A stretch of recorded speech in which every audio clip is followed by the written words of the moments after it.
মুখ্যমন্ত্রীর হুঁশিয়ারি, তারপরে তারাতলা কাণ্ডে আটক করা হলো প্রাক্তন মেয়রের ওএসডিকে। তারাতলা কাণ্ডে আটক প্রাক্তন মেয়রের ওএসডি কালীচরণ বন্দ্যোপাধ্যায়।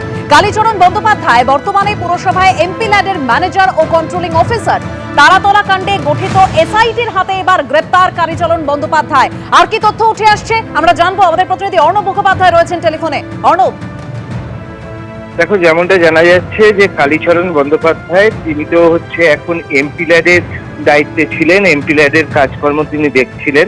আজকে তিনি কলকাতা পুরসভাতেও আসেন। কলকাতা পুরসভা থেকে বিকেল 4টে নাগাদ তিনি বেরিয়ে যান এবং যেটা সূত্রের খবর যে লালবাজার থেকে তিনি ফোন পেয়েছিলেন, সেখানে দেখা করতে বলা হয়েছিল এবং সেই কারণেই তিনি বিকেল 4টে নাগাদ কলকাতা পুরসভায় থেকে বেরিয়ে যান এবং কলকাতা পুরসভা থেকে গিয়ে তিনি লালবাজারে যান এবং যে সিট গঠন হয়েছে এই পুরো তারাতলা কাণ্ডের তদন্তের জন্য, সেই সিট সেখানেই তাকে আটক করে রেখেছে এখন অব্দি যেমনটা জানা যাচ্ছে।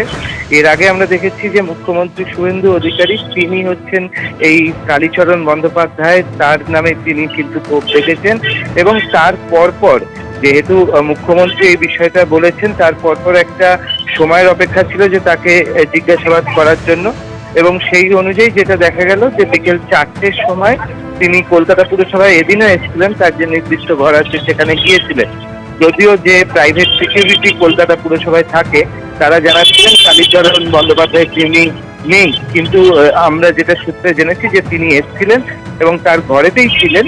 কিন্তু বিকেল 4টে নাগাদ তিনি বেরিয়ে যান এবং বেরিয়ে যাওয়ার পর লালবাজারে যান এবং সেখানেই তাকে অ্যান্টি রাউডি সেকশনের সামনে এখন আটক করে বসিয়ে রাখা হয়েছে, এমনটাই জানা যায়। একদম অর্ণব, তুমি আমাদের সঙ্গে থাকো। অর্থাৎ তারাতলা কাণ্ডে গঠিত এসআইটির হাতে আটক কালীচরণ বন্দ্যোপাধ্যায়। বর্তমানে কালীচরণ বন্দ্যোপাধ্যায় তিনি বর্তমানে পুরসভার এমপি ল্যাডের ম্যানেজার ও কন্ট্রোলিং অফিসার। প্রাক্তন মেয়রের ওএসডি কালীচরণ বন্দ্যোপাধ্যায়, তাকে ইতিমধ্যেই আটক করা হয়েছে। ফিরহাদ হাকিম মেয়র হওয়ার পর ওএসডি হয়ে তার সব কাজ সামলাতেন এই কালীচরণ বন্দ্যোপাধ্যায়। তারাতলা বিপর্যয়ে কালীচরণ বন্দ্যোপাধ্যায়কে আটক করেছে পুলিশ। কেএমসিতে কি হয়েছে জানি, কালীকে তুললে সব বেরিয়ে যাবে। এই কালী ক্যামাক স্ট্রিটের নিয়োগ, বাইপাসের পাশে তৃণমূল ভবন বানাচ্ছে 200 কোটি টাকা দিয়ে। আজই বিধানসভায় এভাবেই সরব হয়েছিলেন মুখ্যমন্ত্রী শুভেন্দু অধিকারী, আর তার হুঁশিয়ারির পরই এবার আটক করা হয়েছে কালীচরণ বন্দ্যোপাধ্যায়কে। আপনার কেএমসিতে কি হয়েছে আমরা জানি না, আপনার কালীকে তুললে সব বেরিয়ে যাবে। কলকাতা কর্পোরেশনে কালী না বললে কোনো প্ল্যান হয় না।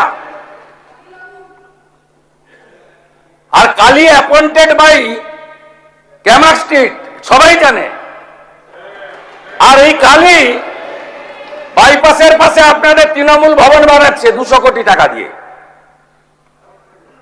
আর এখান থেকে টাকাটা তুলে ওখানে পাঠায়। আমরা সব জানি, সব বের করেছি, আমরা এফআইআর হয়েছে, আরো ব্যবস্থা নিচ্ছি। যদি দোষ করে থাকে অ্যারেস্ট করুন, কালী শুদ্ধ অ্যারেস্ট করুন, কালীর মালিক সহ অ্যারেস্ট করুন। এবিপি আনন্দ, এগিয়ে থাকে, এগিয়ে রাখে।